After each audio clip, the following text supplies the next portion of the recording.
Let's take a deep breath. I'm gonna try not to cry.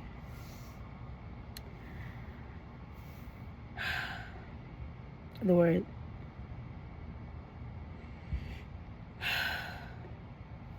I really thought long and hard about, do I really want to open up and share? Do I really want to talk about these things on social media? Where my image, my name, I have professors that follow me. And I love to make sure my image stays perfect. But after May, I think that just all ended for me. Yeah. So at this point, we just gonna be authentic, and I for those that's gonna criticize me for it, God bless you. I don't know.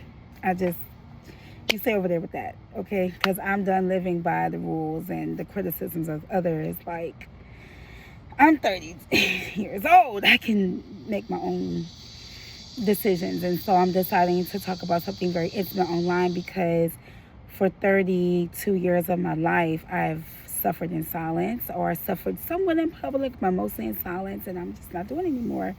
And the things I'm saying suffering is not like not being authentic, allowing everybody else to tell me how to live my life. Well, that ends today. So I would want to say I'm so D-word tired, and I want to say that so bad, but I still want to be respectful and honorable to my Lord. But y'all, the level of internal fatigue I feel today is heavy.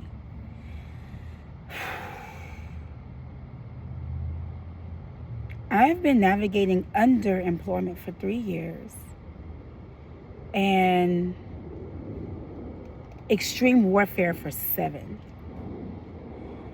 And then on top of those two things,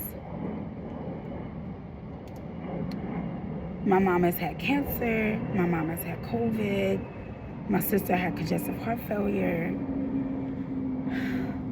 Oh, I need a tissue.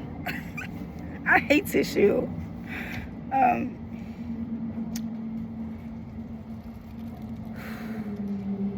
I've gone through so many job losses.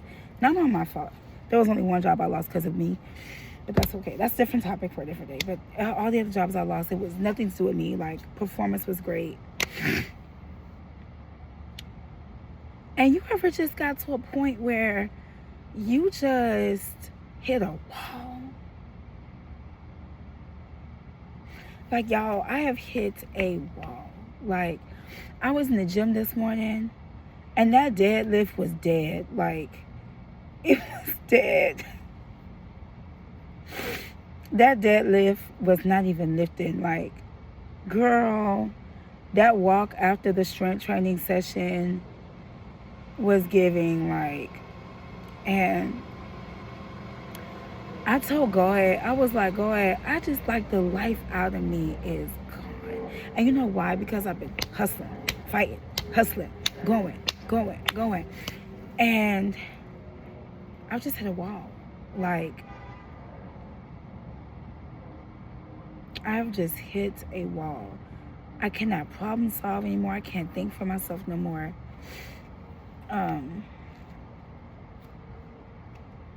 I cannot resolve my problems.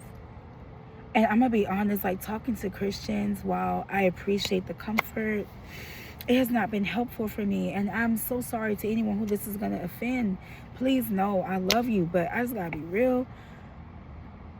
Sometimes I walk away from my Christian communities feeling like I have a longer to-do list. Like, sow, give, tithe, fast, pray, that, blah, blah.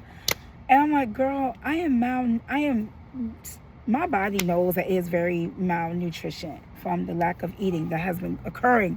And like, don't get me wrong, I have been eating, but it'll be like breakfast and then like 7, 8, 10 hours, and I'm like, oh, I need to eat something. Or like lunch, like brunch, and then dinner like hours later, or like a snack. Like, it's not like I'm not feeding myself because my brain is just all the time.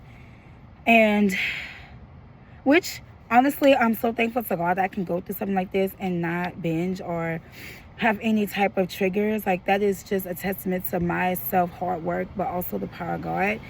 And I'm grateful, but at the same time, like, I know that's also not healthy, you know.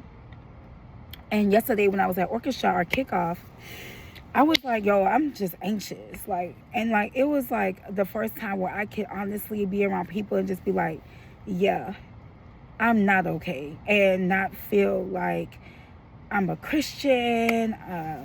I got to have faith. And like, I have faith in God. Otherwise, I wouldn't be praying to Him or talking to Him. But just because I'm having like these real raw emotions don't mean that I'm that I don't trust Him. And I don't think people really understand the level of hell I've been fighting through and how hard I've been fighting. And the reason why no one understands is because I'm not talking about it. I'm not talking about the fact, like, what was it, Wednesday? I looked at all the resumes I put in and I just cried. I was like, God, and this was before Trump became president. I said, God, come on, like, what's going on? And I understand, like, I don't put all my identity in the job or a title, but we understand this logically that, you know, income is needed for certain things. And I know that there are some people that can start a business, but a lot of times people that give advice about that, I'm going to say, got a husband or some type of big financial stream of income in which they have a mentor or somebody to help them. Like, y'all, I have a lot of help in terms of emotional comfort. And thank God for the friends that can do more than that. Like, I don't want to name drop, but I am so thankful to every friend that has cashed app or just gave flowers. Like, one of my friends just busted up at my apartment one day with a big bouquet of flowers. And I was so thankful. You know, or just like, there have been so many times where like I would just have these bad depressive episodes and my sister would just come to just make me feel better, you know. And guys, it's hard because like I'm such an overachiever. Like, I work my ass off. Excuse me, just let me be human. I know some of y'all have seen me in another level spiritually, but just give me my moment. I've worked my ass off. You know what I mean? Like, I've worked my ass. You know what it mean, like, to bust your ass and not see any fruit on the other side, and you just keep having faith, just keep holding on, you just keep believing God, and you keep doing the work, and there's nothing. Bro, that's hard, man. That's real hard, like, real talk, man. That's hard, bro. On God.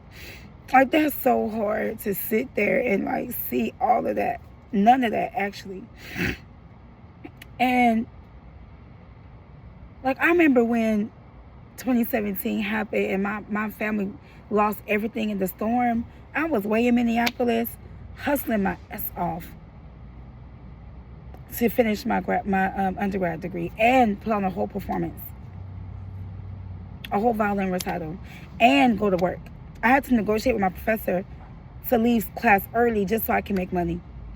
I did all this, and then to get into I love Howard, and I love my Howard community. I love my Howard family.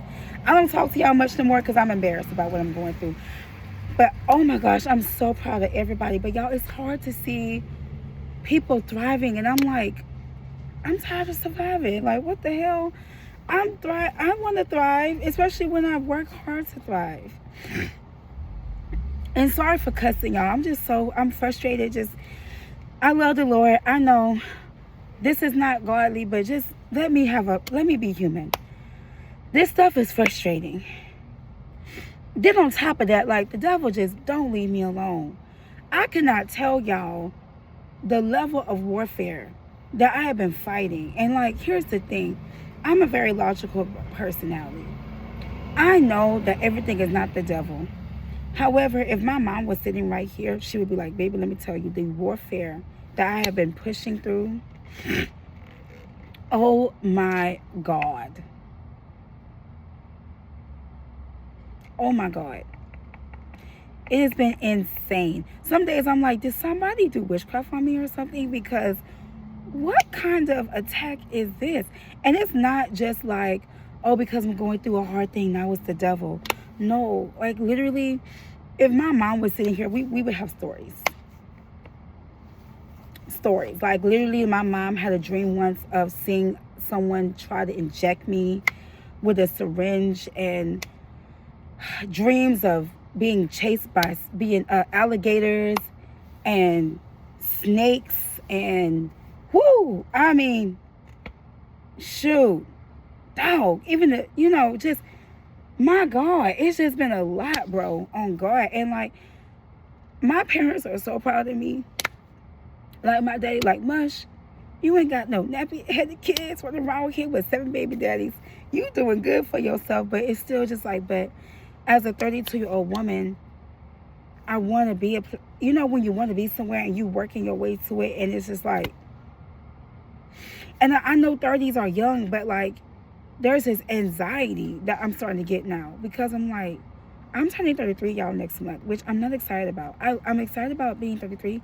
I'm just not excited about the way we're going into it. And I have so many dreams for myself. And I'm so worried. Like, will I ever reach them? Like, will I ever get there? Like, honestly, y'all, if I could pack up my bags today and leave, knowing that my rent is paid and I don't have to worry about it, I would go. I would give myself just 2 months to just bask in the grass. And then the 3rd month, I would get on my hustle game. And the 4th month, I would start achieving. I just feel like I need, like, to be poured into. I just don't know how to do it. Like, yes, I have all my CBT practices, my breath work, prayer Bible, but like, honestly, I just feel depleted, like, I feel drained. I need like oxygen to the soul. Like, my soul feels like it's on the oxygen tank. And I look so cute. Like, I don't even look like I'm dealing with all this. And that's why being a Black girl with high functioning depression is hard.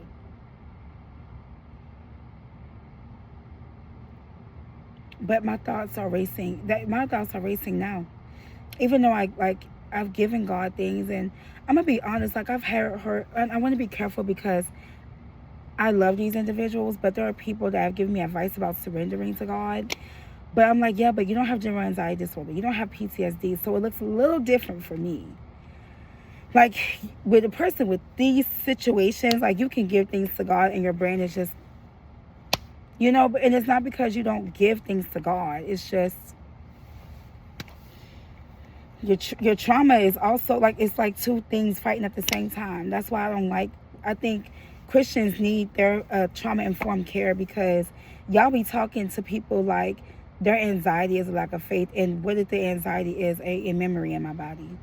The Body Keeps Score is one of my favorite books. I think a lot of Christians lack cognitive, like, therapy, trauma-informed care. And as a former teacher, that is something we have been well trained on, and it makes a difference in how people are spoken to. I just feel like a lot of shame about a lot of things, bro. And don't get me wrong, like, why are you posting this online? You know what I have to say to people that criticize those who come on the camera and cry? Keep going, keep living. Because certain situations, like, I'm gonna be real, there are certain, like, I remember Viola Davis's testimony. I was like, baby, I don't think I would be able to survive that. And I just look at other people, I'm like, you know what? You would not last a millisecond in what I'm going through. You would crash out like that. And people that love to tell you how to go through your problems but have never gone through your problem, no. So if you want to criticize and critique how people get through their hard times when you ain't really gone through one, or your little hard time lasted for a week or 6 or 3 months, sit down. No, it's giving Job. And it's like, I I hate how Job's friends talk to Job. Like, they were so accusatory. But anyway, I'm really just needing, my soul needs to be restored. Like, I love how all of the girlies and the guys on my Instagram, y'all are having all these amazing experiences. And I wish that was me. Because the only vacation I take is maybe a day away from thinking about my future. But I'm just in a very scary place right now. Thank you for listening to whoever. I don't think anybody will listen to this because nobody listens to me. I'm going to be honest. I'll post something and like, whatever, but that's such a victim mindset. I shouldn't say that, but is it a victim mindset or is it true? Sometimes, yeah, I can be pretty invisible. Yeah. And I think that's something I've always struggled with is I'm not closing my door, so yeah.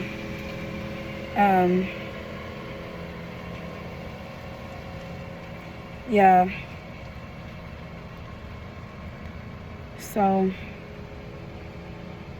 yeah, I've been invisible a lot, and I've always wrestled with being unseen. So it's always hard for me to be seen because I've always been unseen. But whoever is listening to this, thank you.